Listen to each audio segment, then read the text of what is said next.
Welcome everyone. I see we have 20 participants already.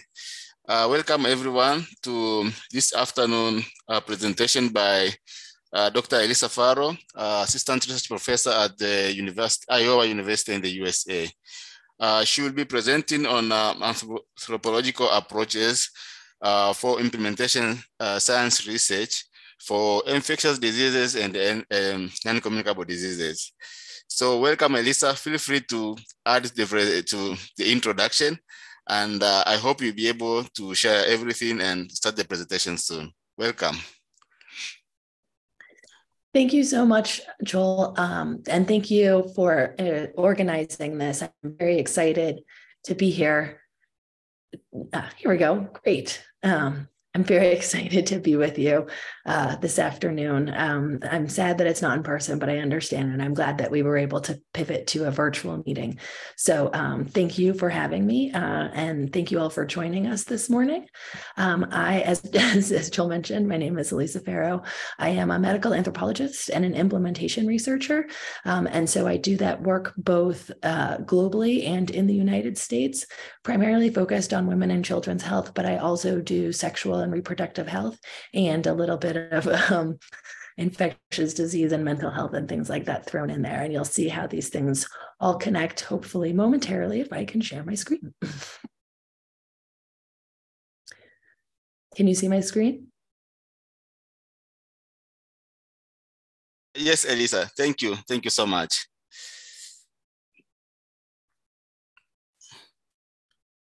Yeah, so I think you can get started.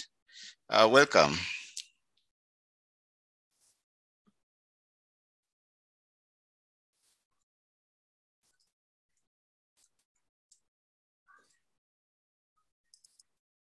Elissa, we can't hear you.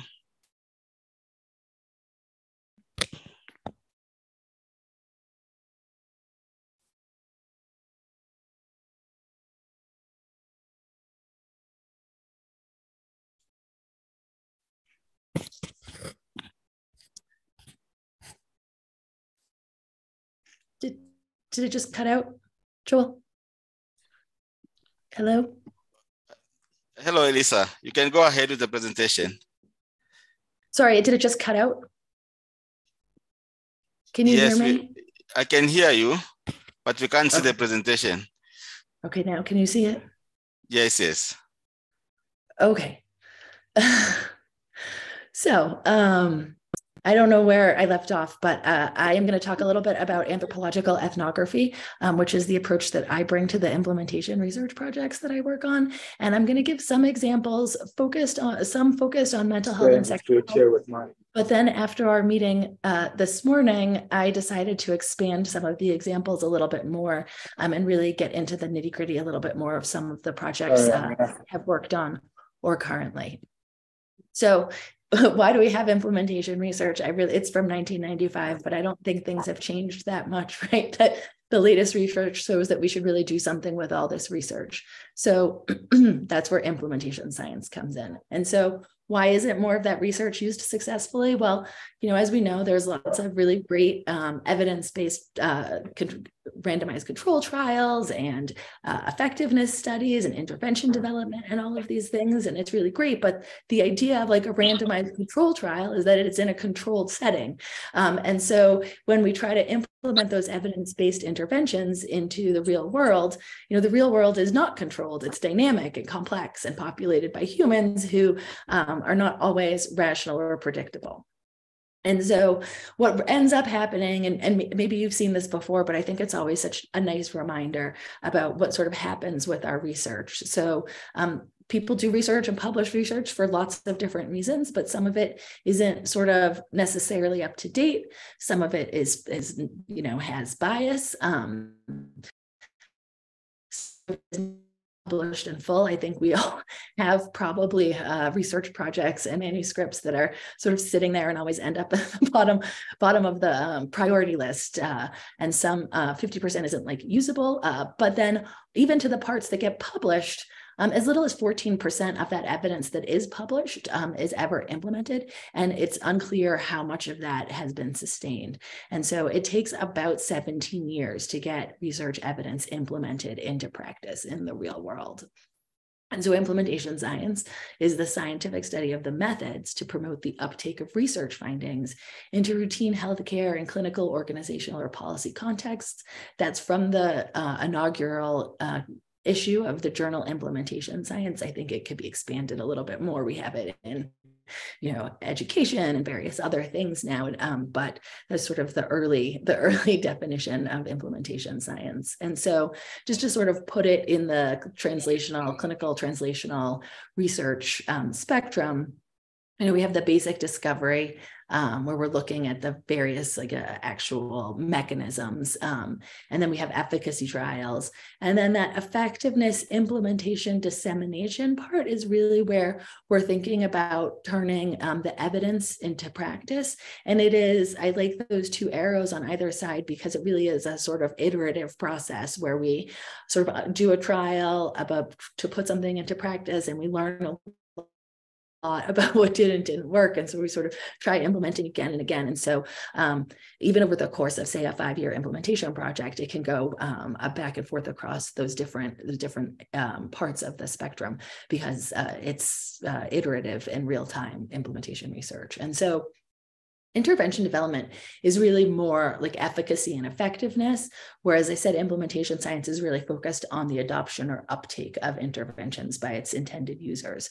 And so it's also more, sometimes people think of it of scaling up, but really the way I like to think of it is under what conditions might a particular intervention be successfully implemented. And there is definitely effectiveness research as part of implementation science, but it's, again, sort of on that spectrum. So how do we do implementation research?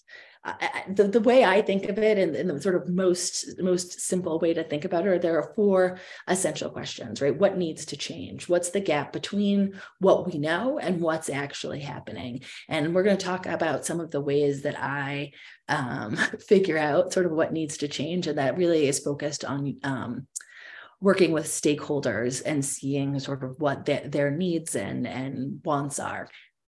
And then how will the change occur? So that's like the conceptual model. Are we in implementation science, instead of just changing things, right? We like to use theories and models and frameworks so that we can hypothesize if we do this, like people are more likely to adopt this intervention. What will create this change? We're going to talk more about implementation strategies, but that's sort of specifically thinking about different evidence-based strategies to help people implement new practices. And then we need to see when we did the thing, did we actually get the outcome that we were looking for or not? I think, of course, in healthcare, we're changing things all the time, but we need to see if what happened is what we wanted to happen, or if it happened in the way that we wanted to happen. So those are the sort of 4 basic questions as I think of it in implementation science, and sort of the components of the way that we go about answering those questions. So in the center, we have that trial world, and then we have the real world settings on the outside of this heptagon. And we're going to talk about implementation science theories and frameworks. We're going to talk a lot about context and stakeholder engagement, but also how all of these things together with trial designs and implementation, how they all work together. And I think that probably having the transdisciplinary approach is really important to have at the top, because all of my implementation research projects are transdisciplinary, from working with patients, community members, just the public in general, to hospital settings, to clinicians, to policymakers, ministries of health. I have colleagues who are maternal fetal medicine doctors. I have colleagues who are doulas. I have colleagues who lead, patient advocacy groups. So I think the transdisciplinary approach is really what allows us to bring all of those things together to turn evidence into real world practice. So I just said this, the basic components are the theories, models, and frameworks, the processes, the strategies, and the outcomes, and we're going to go through them really quickly.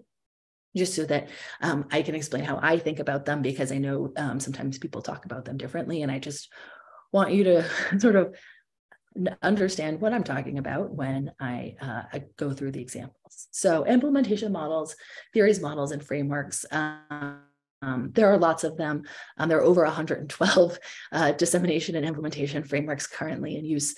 And they've been, a lot of that has been because people adopt it to fit their specific project or their specific context. But this example that we have here on the slide, the Consolidated Framework for Implementation Research, CFIR, is probably the most well-known implementation framework. This is the updated version. It had been around for over 20 years. And so they did some stakeholder work and updated it to CFIR 2.0. But you can just see that it gives us a model to help us hypothesize how the different components of systems relate to one another, so that we can tease out exactly what's happening in a system as we are implementing new practices. The processes are just how the intervention moves from the identification through the sustainment. What do we want to do? How do we actually do it? And then does it get sustained or not? And it really, we need to understand how it's implemented. And like I said, that implementation is very process oriented. So it allows us to sort of look at this in real time and iteratively, and also helps us understand in real time the context and the complexity, because we know that in order to change things in healthcare systems, it's not usually one person or one level of the system or one thing. Implementation strategies are the techniques that we actually use to do it, and they vary in complexity. They can be very discrete single component strategies, like a reminder, like a hard stop in an electronic health record, or these very multifaceted implementation strategies where we do provider education and alerts and implementation facilitation, for example. But what they're designed to do and why there are so many of them is because they target a different range of stakeholders at all of those different levels, and really at the patient, provider, organizational community, all of the different levels. But the idea, I think, with implementation strategies and processes is that we're really trying to understand the system. We're not trying to necessarily focus on asking individuals to change what they're doing, because we know change is hard. What we're thinking about is how we can redesign the system to make it easier for people to implement evidence-based practices. Implementation outcomes, why do we use them? Because we need to answer our research questions of what happened, right? But we want to understand if particular things were effective. And we want to understand sort of before we look at the clinical outcomes, right? Like were the rates of infant mortality reduced, or are people's diabetes, better managed, or whatever the clinical outcomes are. We need to understand whether the intervention was implemented in the way that we wanted it to be implemented, because that is obviously going to impact the clinical outcomes. And so it sort of helps us understand what happened before we look at the impact on sort of the clinical outcomes. And it also helps us understand if things happened differently for different groups of people. So did it work for providers, but not for patients? Or did it work for particular types of provider groups or particular types of patient or community populations? And so those are some of the standard implementation outcomes. It depends on which framework or model you're using, but some of the standard ones are things like feasibility, fidelity. Those are pretty common in intervention research, but we also look at penetration, acceptability, sustainability, uptake, and we look at cost, although that is, as we know, very difficult. And there are all sorts of ways to collect that type of information. We do questionnaires and surveys, but we also do a lot of qualitative data collection, like semi-structured interviews and focus groups and observations. But then there's more sort of traditional health services research data as well, like looking at medical records and EHRs, or looking at administrative data when you're looking at population level outcomes. And so we're going to talk about some of those as well. So I'm not exactly the panelist and the way that this is set up, but I'm going to pause for a moment because that was a very, very quick overview of implementation science. So I just wanted to pause and see if anyone had any questions before we move on to talking about the ethnography component of it. I have the chat open, but please also, I think if people can unmute themselves, I don't know, Joel, if that's possible or not.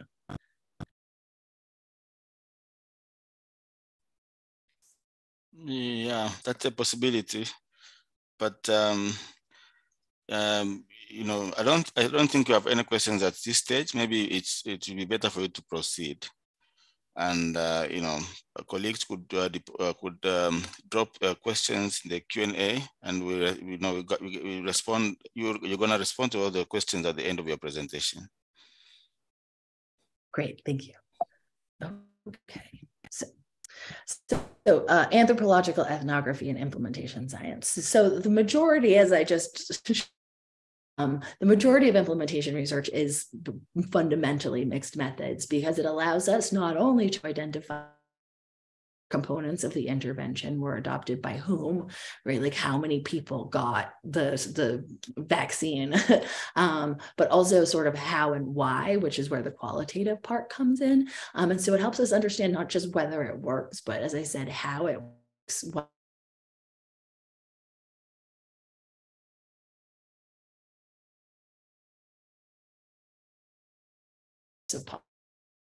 is it different in a rural population versus an urban population, or people of different socioeconomic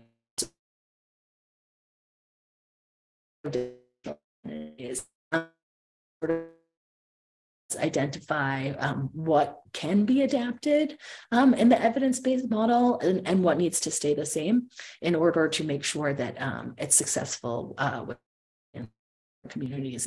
Things. Form evaluation, process evaluation, all of those things are sort of the way that we always think about doing health services research in public health, but we're going to talk a little bit more detail about how ethnography helps us do that. And so I think traditionally, and this is my little soapbox about anthropological methodology, so bear with me, but I think traditionally in public health and health services research, ethnography is usually just like part of a suite of qualitative methods, right? It is like one qualitative method that we use. We go to the site, we observe things, participant observation. It can be structured or unstructured, but it's really sort of a way of collecting data to understand comprehensively like what's happening, and that's sort of generally how health services research thinks about ethnography. As an anthropologist, you know, when you think about ethnography as a methodology, it's sort of part of a bigger thing, whereas we like to think of it as epistemology. And so ethnography is really the way I approach it is a way to understand how people know what they know, believe what they believe, and justify it to themselves in the world. And so it's really all of the things. It's like why things are happening, how, for whom, when, all of those things can be understood. So many things that you can do when you have ethnography as an approach to thinking about how people perceive the world and act in the world and with one another. And so there's really a lot of room for creative research design or creative research components of research projects. It's a way to look at stakeholder perspectives, context. We're going to talk a lot about context, needs assessments, barriers and facilitators, how to understand implementation strategies specifically, and really adapting and tailoring things, and both sort of informing ahead of time, understanding how that's happening, and then understanding what happened at the end. And so for those of you who we're going to talk about this more, I know it's a very, very busy image. But traditionally, in implementation research, there are 3 types of trial designs. They're called hybrid implementation effectiveness studies. And basically, they're trying to understand, like, is an intervention working in a particular context? Like, if we take this intervention that we know worked in Iowa and move it to South Africa? Like, is it still effective? But also, what does it look like to actually be implemented? So both looking at the clinical outcomes and looking at the implementation studies. And really where anthropological ethnography comes in for me is really helping us understand the context and helping us understand the context as an actual variable, rather than just like a thing that we describe, which is of course important, but context drives so much implementation that I really think that it needs to be something that we consider as variables that are measurable and understandable as mediators and moderators to the implementation work that we're doing and the outcomes that we're seeing. So I see that there's something in the chat, so I'm just going to look really quickly at that. Okay, I will turn the video off. Okay. I hope that's a little bit better. Okay, so I'm going to wait till the end. So I'm going to talk about some examples now of some of the projects, implementation research projects that I've worked on, starting with the sexual health and infectious disease. So I had a project. The project is still going on, funded by the National Institutes of Mental Health, looking at developing a social media campaign to increase PrEP engagement among young Latino and Black men who have sex with men. And this was specifically when I worked in New York, where young Latino and Black men who MSM were the population that was most likely to be infected with HIV. And so the idea was that we wanted to develop a very short social media campaign. This was actually the idea of a stakeholder advisory board member who worked as a videographer for a healthcare system. And so he and I started talking actually about how we really liked this television show, RuPaul Drag Race, together. And so we came up with the idea that we would have this social media campaign that aimed to educate about PrEP, increase positive attitudes, and reduce stigma. And we wanted to understand that by looking at focus groups. We also wanted to look at the implementation strategies by looking at evaluating real-time implementation outcomes by using an online panel survey. So the mixed methods. And then at the end of this, we would have a social media campaign, and we would sort of evaluate the implementation of like PrEP stigma, knowledge, beliefs, and attitudes about PrEP, and then hopefully, ultimately, the clinical outcomes of engaging users in PrEP care. And so we can talk about that a little bit more, but actually, I'll go back to that slide to not be confusing. But the idea was that we didn't want to develop and this social media campaign without talking to target populations. And so we put together 8 focus groups of young Latino and Black men who have sex with men. They were unfortunately virtual because this got funded right when COVID happened. But we learned a lot of things that we would not have assumed. We learned things like because the people who were developing this intervention were not young Latino and Black men media, who the influencers were, where they went to get healthcare information, and that kind of thing. And so we developed these beta videos, which we then showed to a group of people online using like an online online survey service called Qualtrics. And we asked them various questions about to understand how it was impactful and how they were receiving the messages.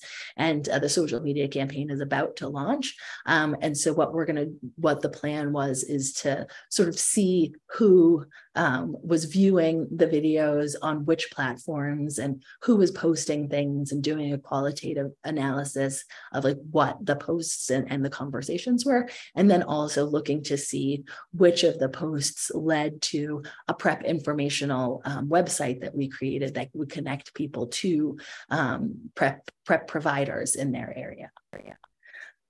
Another example of a project that is in development currently with colleagues at the Ifakara Health Institute in Tanzania was to develop a mosquito-proof building structure. And so you can see on the left traditional Tanzanian housing, building materials and housing styles. And then on the bottom was our PRISM model that used PRISM and REAIM.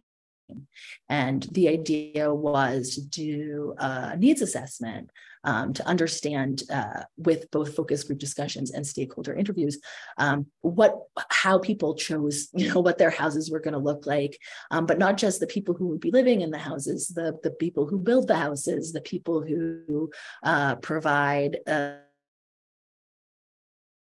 building houses, what the sort of landscape impact would be, and to really understand how people made choices about the types of things. And now we're working with an architect to develop some sustainable building materials that allow for airflow through houses, but hopefully can be produced using local materials so that we don't have to keep, people don't have to keep getting insecticide treated nets, which always have to be replaced, but they have a house that is built and that is their house, and it is just going to reduce the risk of mosquito bites while they're indoors.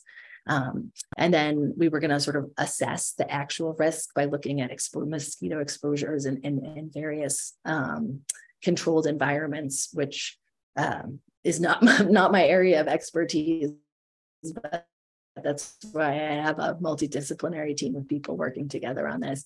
And then we were going to develop working groups as a result of that with community partners and stakeholders from the house building and approval process to develop an implementation plan so that when we have these building materials, we can understand what needs to happen, who needs to be involved, and how we will measure the implementation of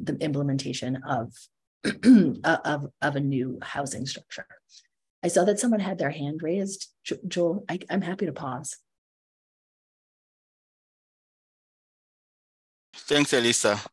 So I see Blessings Kaunda has hands up. Please, Blessings Kaunda, could you ask your question?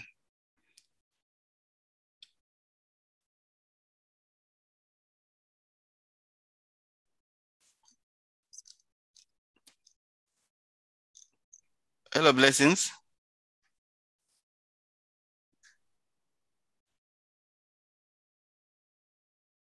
Perhaps participant audio is not enabled, Joel. No, I've allowed her to talk. Okay, maybe you can proceed and then we can go back to the question later. Okay. So we proposal to NIMH, and we got feedback. And this was the way that we were envisioning this. So we had our context on the left-hand side, for those of you familiar with the implementation research logic model, which is like a logic model that we learn in health services research and public health, but specifically for implementation. And so we thought about the things, the contextual determinants that we needed to take into consideration when we were going to do this. So things like the building materials and the complexity and the cost of those building materials, but also household preferences and permit applications and things like that. But also who was going to be the people who actually implemented this. Was the Ministry of Health isn't going to manage building houses? So who is actually going to be responsible for doing this type of thing if it actually comes? And so looking at things like building policies and the physical environment and things like that. And so we looked at evidence-based implementation strategies and thought through how we were going to share local knowledge and get consumer feedback and use working groups to identify all of the stakeholders and the steps in the process that we would need to consider and think about and identify local opinion leaders. And the mechanisms that we believed were going to make the implementation strategies work were by aligning local materials and stakeholder needs with an intervention that was going to be effective in actually stopping the mosquitoes, engaging a broad range of stakeholders, as broad a range as possible, and then coordinating those things like cost and funding and subsidies and things like that. And so you can see the outcomes that we were going to look at. There were implementation outcomes like reach, like how many houses were actually built, whether people were accepting it, so we could do that qualitatively, and then looking at like the fidelity to the original model. Did people make adaptations? How much did it cost? And then to look at effectiveness, like were there actually fewer mosquitoes in the house? And did different people adopt the houses with this new structure and these new materials versus people who chose not to? And then ultimately, of course, reduce the prevalence of nuisance mosquitoes and mosquito-borne illnesses like malaria and dengue. So we are in the process of working with a team, a slightly expanded team now, as I mentioned, the architect, but also various infectious disease epidemiologists and people who study mosquito vector control to respond to the reviewer comments, which is primarily to understand better how we're going to test the effectiveness of the materials. They liked the stakeholder engagement, but the materials are still a little bit too early in the intervention development process. This project is the project I just got feedback also from the National Institute of Mental Health on. The idea was that we wanted to implement an evidence-based mental health intervention in the home visit for at-risk pregnant women in Iowa, the state where I work, and then Indiana, which is a state directly next door to Iowa, that have in the US very, very poor maternal health outcomes. I think Indiana is 43rd in the country for maternal mortality rates. And so in talking to the state level public health, the equivalent of the ministries of health in those two states, they said that the people who were going and assisting pregnant women in their homes, the home visitors, had been asking for mental health capacity building. They want more training in mental health because they were trained in various things like breastfeeding support or things like that, but they really didn't have mental health training, and they kept seeing mental health issues with the population that they were serving. So they came to us. And so we proposed to do a very similar thing with the mosquito, where we sort of convened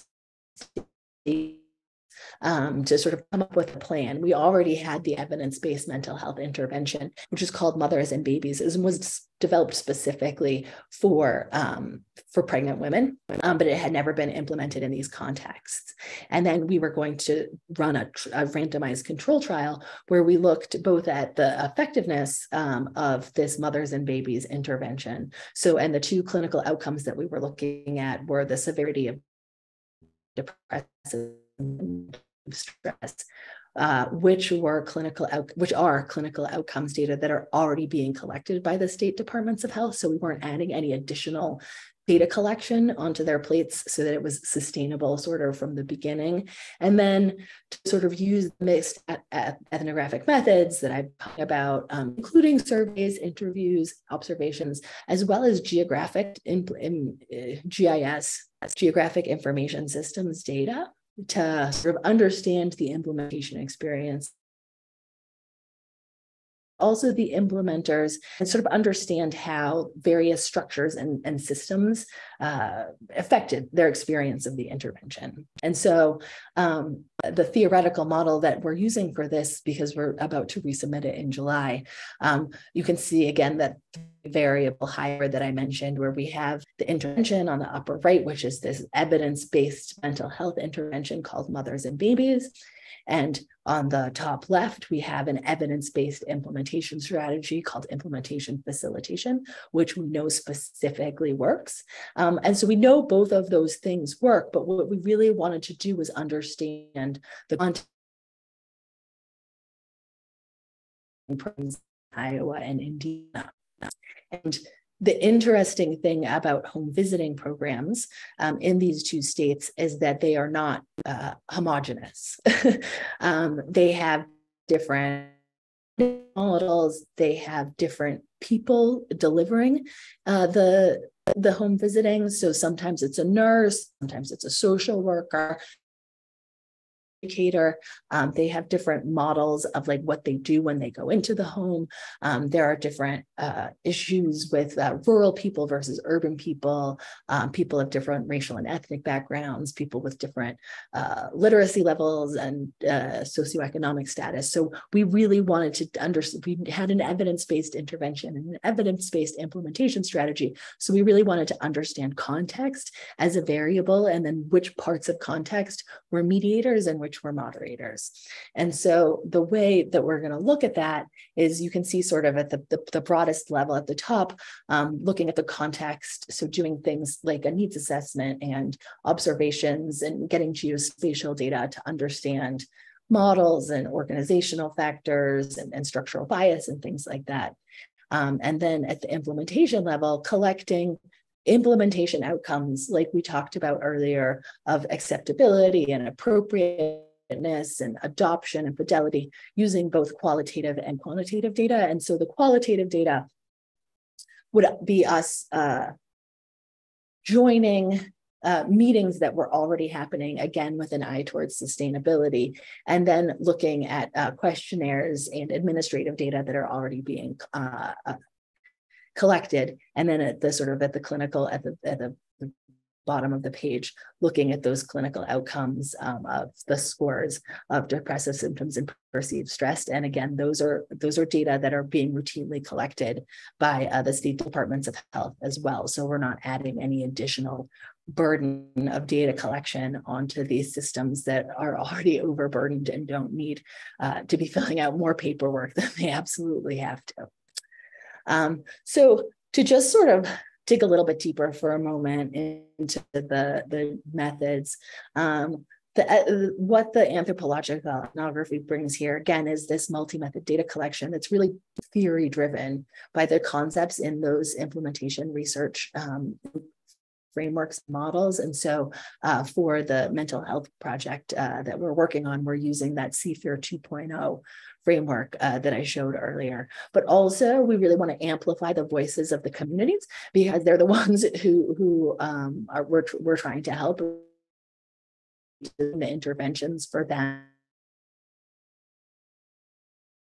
Empower as active partners in our research, because oftentimes, it's very top down, and people this great idea that they've had, ask people to do it without really thinking through what is happening with the people who you're actually you're asking to do this additional thing. And so using a lot of community-based participatory research and stakeholder engagement, but also rapid ethnographic assessment, those qualitative and quantitative data collection methods that will give us data in real time, implement. And okay, so we're doing this, and these particular strategies are working for people in the urban contexts, but not in the rural contexts. So we need to do differently to make sure that by the end of the project, everybody is getting the intervention in a way that is going to be most meaningful for them. And that's the great thing about implementation research, is that unlike randomized control trials, you don't have to wait to the end to see if it worked or not. You can make adaptations in real time. And then for analysis, obviously analysis depends a lot on the data that you're getting and what happens and how quickly you get it. And quantitative data and qualitative data aren't always collected at the same rate in projects. But our idea using ethnographic methods and analytic methods is to understand the relationships between all of the administrative and qualitative and quantitative data to understand the local perspectives and on the context, and looking at those outcomes in real time and understanding, what's the nature of the within and between group heterogeneity, specifically with the quantitative data, and the qualitative analysis really focusing on the experiences, as I said, of the recipients and implementers, but also trying to understand the structures and systems that frame those experiences. And then interpretation as well, we're proposing to use participatory implementation. And so rather than sort of doing all of the work and asking all of these people to do this work and collecting all of the data and then just publishing it, which of course we are required to do, and I'm happy to do that. But the idea is to get this information back to the people who are being affected by this work. And so the idea is to, instead of interpreting it on our own and presenting our interpretation back to these people, we're going to bring those groups back together again and explain the data collection and analysis and presenting them with the results rather than our interpretation of the results, and work together to apply meaning. So for example, if we find out that there is not a lot of implementation fidelity because there weren't certain types of resources in particular contexts, we would explain that relationship and then ask people, this is happening, why do you think that is? And we hope that with these participatory implementation methods, it'll allow us to disseminate our findings more quickly and effectively to those relevant stakeholder groups. So public presentations and reports to the Department of Health and white and gray papers, as well as the more standard research-oriented conference papers and manuscripts in peer-reviewed journals. And so there's one more example that I could walk us through, but I wanted to stop for a moment and see if there were some questions, because I know we have about 15 minutes left, and I can keep talking, or we can have a little bit of a discussion. And I know that there are some questions in the Q&A. Thank you so much, Elissa.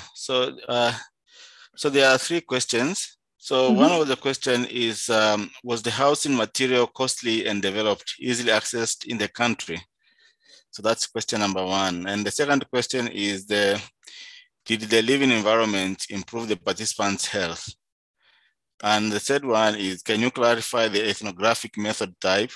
Is it similar to mixed methods? Sure. I'm not sure exactly which project. I think this could be related to the malaria project in Tanzania. Yes, for sure that one. Yes, it was the other 2. But the housing materials, we have not. The way that we designed that particular project, it was 2 research projects working together. One was going to be developing the materials, and one was going to be understanding the stakeholder needs, which is why it didn't get funded, basically. And so now we're combining those 2 sort of pilot projects into a much larger project where we're doing them in tandem together, so that we're not only designing the intervention, but working with the stakeholders in real time as we design it to understand the housing materials, how easily they can be sourced, and how much it will cost. Did the living environment improve the participants' health? I'm not sure if you want to put in the Q&A clarification. And then ethnographic methods are all of the things.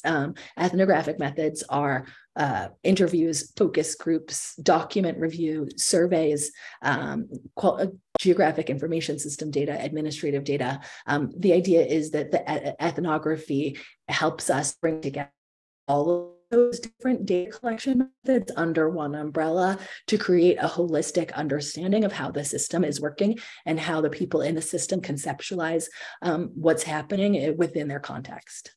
I hope that helps clarify a little bit. Maybe you can take this opportunity to ask. Blessings, could you ask your question, please?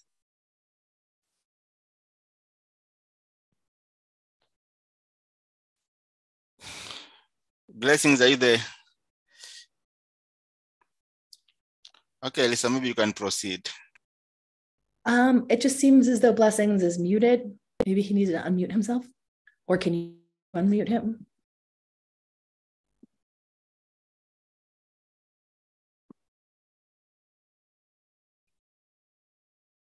I think Joel, you need to enable that feature.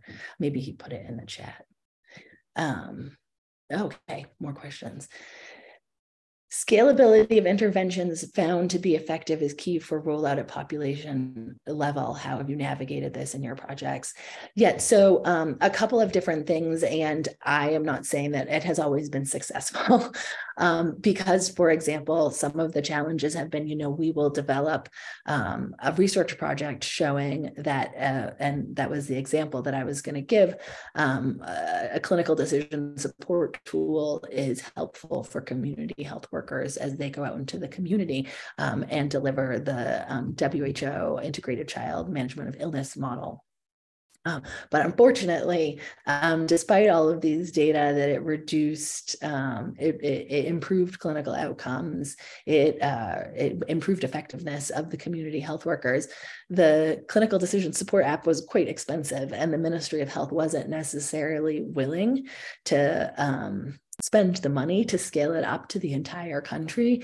And so they're asking us to go back and do a little bit more of a cost analysis. And that takes a much longer time, particularly when we're looking at smaller communities in rural areas.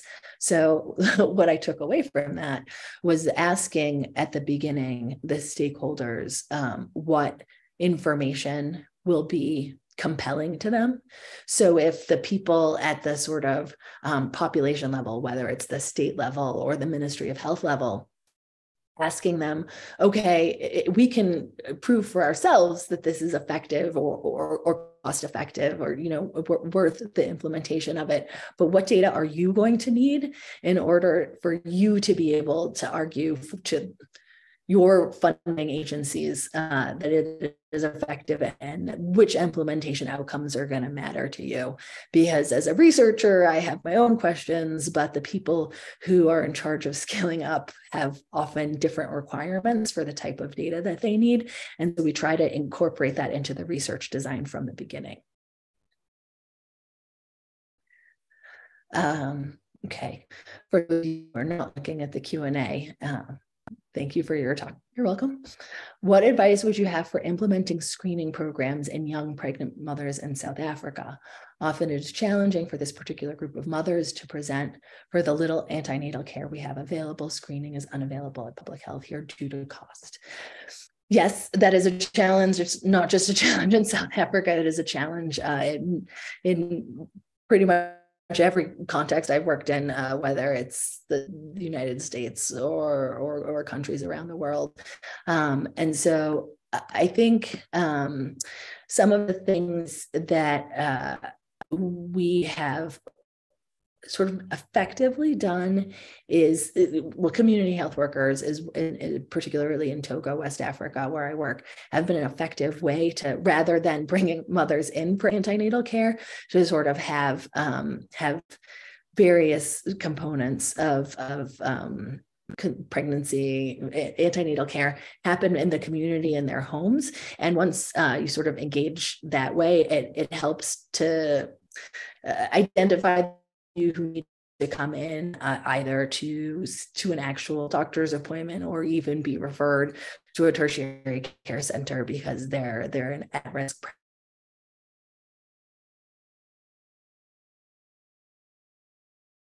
pregnant in rural communities. They have relationships with the communities, and so they are more likely to engage early on because the mothers trust them.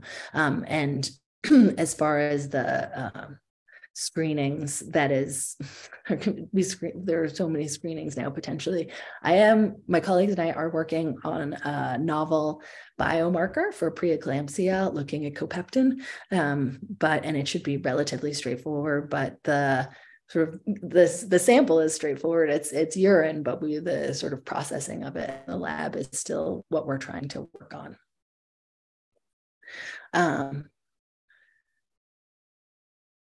What was meant is that the mental health of the participants, was it improved with better housing, or is it still to be found? So the mental health for pregnant women and the housing projects are two entirely different projects. The housing project is for malaria in Tanzania. The mental health project was for pregnant women in Iowa and Indiana. It may be that there are very real structural factors that are impacting the mental health of pregnant women in Iowa and Indiana, but that is outside. We want to understand what they are, but we're not attempting to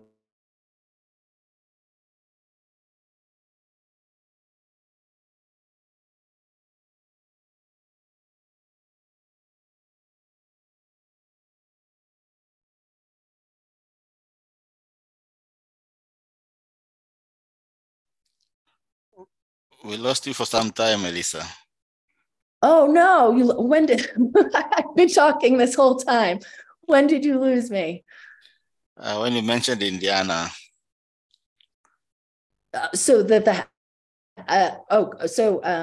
Yes, so the housing project is in malaria, and the mental health project is in Iowa and Indiana. And while there may very well be structural factors and contextual factors that impact mental health, and we want to understand what those are, we're not intervening on them in this particular project. We're just sort of measuring them at this point.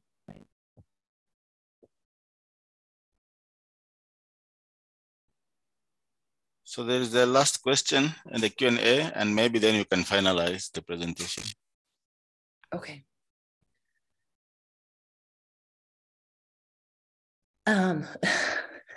Ethical approval. It depends so much on the local context for ethical approval. For the work in Iowa and Indiana, we submit to our universities because the research is done through the universities, and so it goes through ethical approval at the universities. And I've worked at a bunch of different universities now, and they can be very, very different in the requirements that they have. That social media and sexual health project went through the Columbia University review process, and it took almost a year.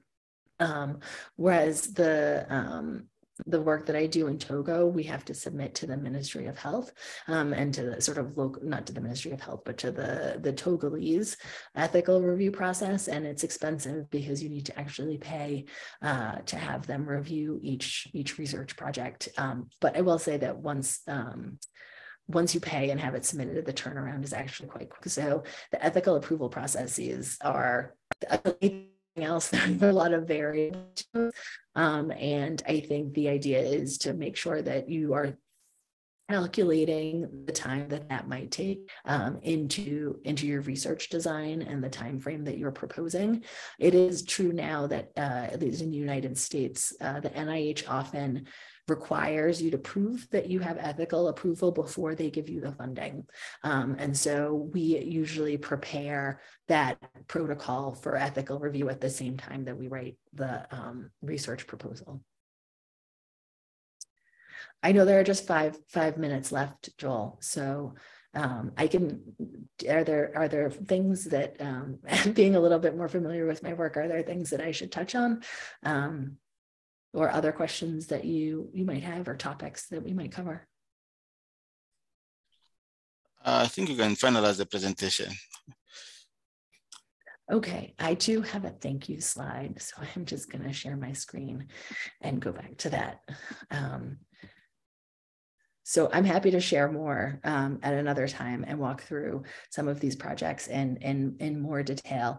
But first, I would like, again, to thank Dr. Francis for organizing this lecture and for the university and the department for hosting me while I'm here in Johannesburg this weekend and the beginning of next. It's my absolute pleasure, and I look forward to more conversations with more of you over the course of the time that I'm here. I hope this gave you a little bit of a taste. There's obviously a lot more detail that I'm very happy to share. But in addition to those things, I would like to thank my collaborators at Iowa and at the National Cancer Institute, Indiana, the Iowa Department of Health and Human Services, but various colleagues at other nonprofit institutions, Santé Intégré in Togo, We All Count, and various working groups that I work with at the University of Iowa. So it is, as I mentioned, transdisciplinary, and definitely implementation science is a team sport. And so I could not do any of this without the wonderful colleagues and collaborators that I have in this work. So all of the mistakes are mine, but anything that is good, I can definitely give credit to my collaborators and colleagues. So thank you again, Dr. Francis, for having me. Thank you so much, Elissa, for a brilliant presentation. It was very informative, very interesting, and very informative. I can see in the Q&A is a comment, echoing my comment on that what you've presented is very interesting and informative. Colleagues online, do you have any additional questions for Dr. Faro?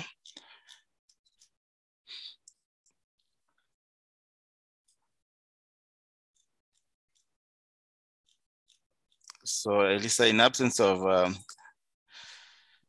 so there are compliments. So one from Dede Pretorius, thank you and very interesting and informative. Then there is another comment from Lee Randall. So Lee Randall also found this to be useful. And so in absence of questions, comments, I think we can end the meeting. And thank you so much for making time. Thank you everyone for making time to attend this presentation. And thank you, Elissa, for a wonderful presentation. And we look forward to many more in the future. Thank you.